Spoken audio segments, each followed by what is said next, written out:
رمضان المبارک کی خاص تیاریاں۔ اپنے کمرے کو صاف ستھرا کر لیں۔ اپنے کمرے یا گھر میں ایک چھوٹا سا کونا عبادت کے لیے مخصوص کر لیں اور جائے نماز اور قرآن مجید، دینی کتاب اور اس کونے میں سلیقے کے ساتھ بادب انداز میں رکھ دیں۔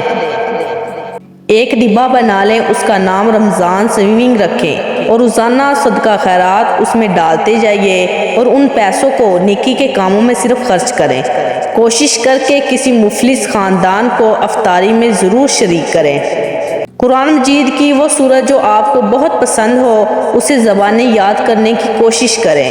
کثرت سے استغفار کریں۔ اپنی حاجات ضروریات اللہ کے سامنے رکھیں۔ بہن بھائیوں، رشتہ داروں، دوست احباب اور مرحومین کے لیے روزانہ دعا کا اہتمام کریں۔ قرآن کو ترجمہ و تفسیر کے ساتھ سمجھ کر پڑھیں اور عمل کی نیت بھی کریں۔ اس رمضان کو زندگی کا آخری رمضان تصور کریں۔